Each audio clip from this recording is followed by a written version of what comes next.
안녕하세요, 여러분. 오늘은 한 번쯤 들어봤을 법한, 아니면 경험해 봤을 수도 있는 이야기들을 들려드릴게요. 바로 돌싱녀들의 묘하게 끌리는 하룻밤 이야기입니다. 이혼 후 다시 연애를 시작하려는 그녀들, 우연한 만남과 술잔이 만들어낸 뜨거운 순간들. 자, 그럼 첫 번째 이야기부터 시작해볼까요? 1. 다시 시작하는 설렘. 이혼한 지 2년, 지연은 다시 연애를 하고 싶다는 생각이 들면서도 쉽사리 용기가 나지 않았어요.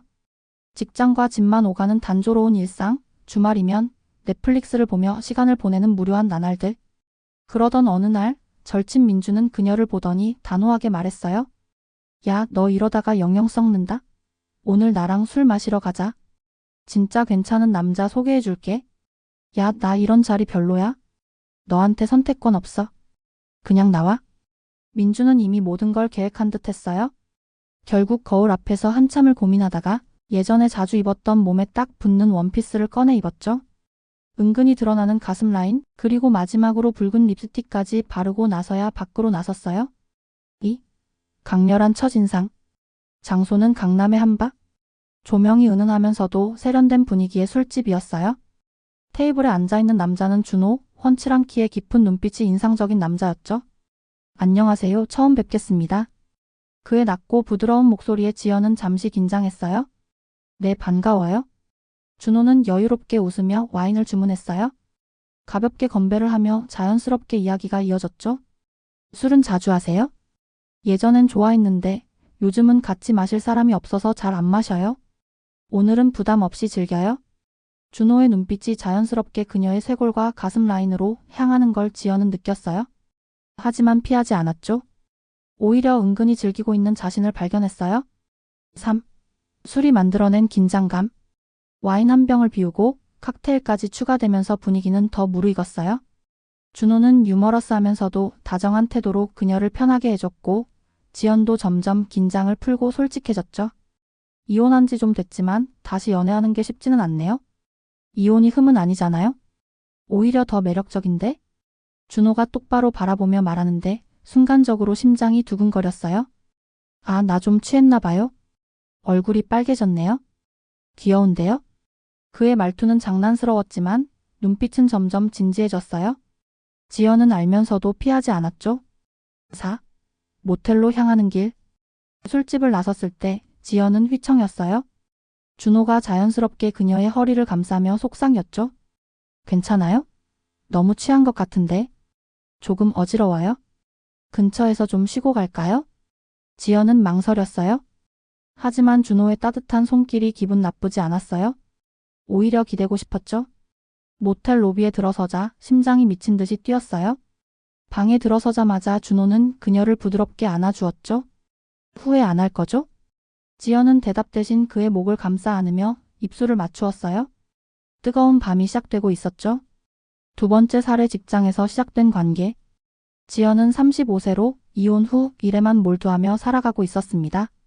가족과의 관계에서 큰 상처를 입고 그 상처를 덮기 위해 회사와 일에 몰입하던 그녀는 감정적으로나 정신적으로 멀어져 있었죠. 그러다 어느 날 같은 부서 후배인 승우와 뜻밖의 만남이 있었습니다. 승우는 30살로 지연보다 5살 어린 후배였습니다. 승우는 밝고 활발한 성격에 지연과 자주 마주치며 대화를 나누곤 했지만 특별한 감정은 없었습니다. 하지만 그날 저녁 승우가 지연에게 슬쩍 말을 건넸습니다. 팀장님, 오늘 한 잔 어때요? 요즘 너무 바쁘셨잖아요? 이 말을 들은 지연은 순간적으로 당황했지만 승우의 말 속에서 자신을 걱정하는 마음이 느껴졌습니다. 자신도 일에 지쳐있던 터라 승우의 제안을 거절할 이유가 없었습니다. 내가 내 스트레스까지 걱정해주는 거야? 지연이 웃으며 말했죠. 승우는 잠시 머뭇거린 후 진지하게 말을 덧붙였습니다. 저도 힘든데 술 한잔 할 사람이 없거든요. 같이 마셔주세요. 지연은 승우의 말을 듣고 잠시 생각한 후 흔쾌히 응답했습니다. 그렇게 둘은 근처 술집으로 가게 되었고 술잔을 나누며 대화를 시작했습니다. 승우는 지연에게 더 가까이 다가가려는 듯 보였고 지연도 술 기운에 조금씩 긴장이 풀리기 시작했죠. 술이 오가고 분위기가 조금 더 편안해지면서 승우는 갑자기 뜬금없이 말했습니다. 팀장님, 사실 저 예전부터 관심 있었어요. 이 말에 지연은 놀라지 않을 수 없었습니다. 그녀의 마음속에는 그동안 직장에서의 고립된 생활과 일에만 집중했던 시간을 떠올리며 승우의 말이 의외였기 때문입니다. 하지만 이상하게도 그 말이 마음속에 어떤 설렘을 불러일으켰습니다. 지연의 심장이 두근거렸습니다. 자신도 모르게 감춰둔 감정들이 조금씩 고개를 드는 순간이었죠. 술집을 나설 때 승우는 조심스레 말을 꺼냈습니다. 우리 좀 더 이야기할래요? 그 순간 지연은 잠시 머뭇거리긴 했지만 승우의 손을 보며 마음이 결정을 내리게 되었습니다. 둘은 말없이 모텔로 향했습니다. 지연은 그 순간에 조금의 죄책감도 느꼈지만 동시에 자신의 감정이 어떤 방향으로 가고 있는지 잘 알지 못했습니다. 그저 오랜만에 느껴본 감정의 흐름에 몸을 맡긴 채 자연스럽게 그곳으로 향할 수밖에 없었습니다. 세 번째 살해 고등학교 동창회에서 제외한 첫사랑. 지연은 고등학교 동창회에 갈지 말지 고민했지만 결국 참석하기로 결심했습니다. 15년 만에 다시 만나는 동창들이 궁금하고 또한 이혼 후 외로움을 느끼고 있던 지연에게는 과거의 추억을 되새길 수 있는 기회가 될 것 같았기 때문이었죠. 동창회가 열리는 그날 지연은 많은 사람들 속에서 민혁을 만났습니다. 민혁은 고등학교 시절 첫사랑이자 당시 지연이 가장 마음을 쏟았던 사람입니다. 시간이 많이 흘렀지만 민혁은 여전히 그때의 모습이 떠오를 정도로 자연스럽고 친근하게 다가왔습니다. 와, 너 진짜 하나도 안 변했다. 민혁은 지연을 보며 웃었고 지연도 놀라움을 감추지 못했습니다. 너야말로 더 예뻐졌는데? 그렇게 예전처럼 서로 장난스럽게 이야기하며 웃던 시간이 흘렀고 어색함도 빠르게 사라졌습니다.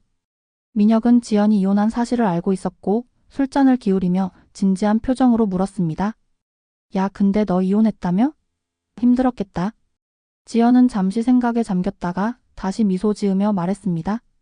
뭐 다 지나간 일이니까? 지금은 괜찮아? 그 말에 민혁은 고개를 끄덕이며 위로의 뜻을 전했고 서로의 빈잔을 채워가며 옛날 이야기들을 나누기 시작했습니다. 술이 조금씩 오르자 분위기는 더 부드럽고 자연스럽게 변했습니다. 그때 민혁이 갑자기 진지하게 말을 꺼냈습니다. 우리 옛날 이야기 좀 더 할까? 그 눈빛을 보았을 때 지연은 오랜 시간이 지나 다시 느껴본 설렘을 감추지 못했습니다. 민혁의 눈빛이 그녀의 가슴을 뛰게 만들었고 무의식적으로 고개를 끄덕였습니다. 술집을 나설 때 민혁은 아무 말 없이 지연의 손을 잡았습니다. 그 손길에 지연의 마음은 더욱 요동쳤습니다. 오늘 나랑 좀 더 같이 있을래? 민혁이 묻자 지연은 이미 그 말에 대답을 내리고 있었습니다. 그렇게 둘은 민혁이 제안한 대로 서로의 품에 안기게 되었죠. 15년 만의 재회는 그들을 자연스럽게 하나로 이어주었습니다. 네 번째 살해 클럽에서 만난 젊은 남자. 지연은 친구의 강력한 권유로 홍대 클럽에 가게 되었습니다. 평소 클럽에 자주 가는 스타일은 아니었지만 친구의 계속된 권유에 결국 나가게 된 것이었습니다. 처음에는 익숙지 않았고 어색한 기분이 들었지만 클럽의 음악과 분위기 속에서 점점 마음이 풀리기 시작했습니다. 술도 한 잔, 두 잔 들어가면서 기분이 가벼워졌고 사람들의 웃음소리와 음악에 몸을 맡기게 되었죠. 그렇게 시간이 흐르던 중 한 남자가 다가왔습니다. 누나, 춤 한번 출래요? 그 남자는 자신감 넘치는 표정으로 말을 걸었습니다. 그의 모습에서 뭔가 끌리는 느낌이 들었고 지연은 그가 나이보다 더 성숙해 보였다는 생각을 했습니다. 27살이라고 소개한 도연은 에너지가 넘쳤고 그 자신감이 오히려 지연을 흥미롭게 만들었습니다. 지연은 바 테이블에서 술을 마시며 그와 자연스럽게 대화를 이어갔습니다. 도연은 계속해서 말을 걸었고 그가 웃으며 덧붙였죠. 누나, 나한테 끌리는 것 같은데? 지연은 그의 직설적인 말에 웃으며 대답했습니다. 머레하지만 그 말 속에는 묘한 설렘이 있었습니다. 도연은 지연의 반응을 즐기는 듯 보였고 더 적극적으로 다가왔습니다. 나 누나 같은 여자 좋아해요? 도연은 지연의 무릎 위로 자연스럽게 손을 올리며 말을 이어갔습니다.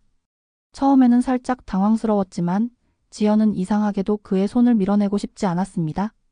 그 순간 지연은 이 감정이 무엇인지 정확히 알지 못했지만 거부할 수 없는 끌림을 느꼈습니다. 시간은 흐르고 클럽은 점점 더 많은 사람들로 북적였습니다. 새벽 2시 클럽에서 나설 때 도연은 다시 묻더군요. 누나, 집에 바로 갈 거야? 지연은 잠시 고민한 후 대답했습니다. 아니, 좀 더 걸을래? 두 사람은 클럽을 나서서 밤거리를 걷기 시작했지만 지연은 의도치 않게 어느 길로 가게 되었는지 몰랐습니다. 그리고 그들이 걸어간 곳은 바로 모텔 거리가 펼쳐진 곳이었죠. 그 순간 도연은 지연에게 묻지 않고 그냥 다가와서 그녀를 안았습니다. 들어갈래? 도연의 물음에 지연은 답하지 않았습니다. 대신 그녀는 도연의 품에서 자신의 마음을 그대로 맡길 준비가 된 듯 했습니다. 그리곤 두 사람은 아무 말 없이 모텔로 향했습니다. 그곳에서 지연은 그동안 억눌려왔던 감정이 터져나오는 것 같았고 오랜만에 느껴본 자유와 도전적인 감정에 몸을 맡기기로 결심한 순간이었습니다. 5번째 살해 여행지에서 만난 낯선 남자. 지연은 이혼 후 마음을 치유하고 싶어서 혼자 제주도로 여행을 떠났습니다. 일상에서 벗어나 잠시라도 혼자의 시간을 가지며 자연 속에서 힐링을 원했죠. 제주도의 바다를 바라보며 한가롭게 커피를 마시고 있을 때 옆자리에 앉은 남자가 말을 걸었습니다. 혼자 여행 중이세요? 그는 태훈이라는 이름의 남자로 제주에서 사업을 하고 있다고 소개했습니다. 태훈은 여유롭고 차분한 느낌의 남자였고 지연은 그와 자연스럽게 대화를 이어갔습니다. 두 사람은 여행지에서의 간단한 이야기를 나누었고 지연은 그와 함께 시간을 보내는 것이 괜찮다는 느낌을 받았습니다. 네, 혼자요? 지연은 대답했고 태훈은 미소 지으며 말을 이어갔습니다. 저도요? 같이 한잔 하실래요? 그의 제안에 지연은 약간 고민했지만 술을 좋아하는 편이라 가벼운 마음으로 받아들였습니다. 제주도의 바닷가에서의 한 잔은 평소와는 다른 느낌을 줄 것 같았죠. 두 사람은 바닷가 근처의 술집으로 가게 되었고 맥주를 기울이며 이야기를 나누었습니다. 밤바다를 배경으로 하면서 분위기는 점점 더 묘하게 변화하기 시작했습니다. 지연은 태훈의 진지한 눈빛과 함께 점점 더 끌리는 자신을 느꼈습니다. 우연한 만남도 운명일 수 있을까요? 태훈이 진지한 표정으로 물었습니다. 그 질문에 지연은 잠시 생각에 잠겼습니다. 이 순간 이 낯선 남자와의 만남이 우연인지 아니면 어떤 더 큰 의미가 있는 만남인지 고민했지만 마음속에서는 그냥 그 순간을 즐기고 싶다는 생각이 들었습니다. 글쎄요, 오늘은 그냥 생각 없이 즐기고 싶어요. 지연은 고백하듯 그 말을 내뱉었고 태훈은 대답 대신 미소를 지었습니다. 그 미소는 지연의 마음을 더욱 흔들리게 만들었고 이 순간에 대한 기대감이 커졌습니다. 태훈은 아무 말 없이 지연의 손을 잡았습니다. 그 손을 잡은 순간 지연은 거부할 이유가 없다는 것을 알았습니다. 이 낯선 남자에게 끌리고 있다는 감정이 강하게 느껴졌고 그저 이 흐름에 몸을 맡기는 게 자연스러웠습니다. 서로 아무 말 없이 손을 잡고 함께 걷기 시작했습니다. 그리고 둘은 자연스럽게 모텔이 아닌 펜션으로 향하게 되었습니다. 펜션에 도착했을 때 지연은 어떤 갈등 없이 태훈과 함께 시간을 보내기로 마음을 먹었습니다. 그곳에서의 시간은 단순히 하룻밤을 보내는 것이 아니라 지연에게 오랜만에 느껴본 설렘과 새로운 감정을 일깨워주는 계기가 되었습니다. 제주도의 바다와 함께한 그날은 지연에게 자신을 잃고 고요한 시간을 보내는 것 이상의 의미를 가졌고 그 순간을 온전히 즐기며 자신에게 솔직해지는 경험을 했습니다. 이렇게 5가지 이야기 재밌게 들으셨나요? 돌싱녀들의 하룻밤 이야기는 언제나 묘한 설렘과 긴장감이 공존하는 것 같아요. 여러분이라면 이런 상황에서 어떻게 했을까요? 댓글로 여러분의 생각을 남겨주세요. 그리고 재미있게 보셨다면 구독과 좋아요도 꼭 눌러주세요. 다음 영상에서 만나요.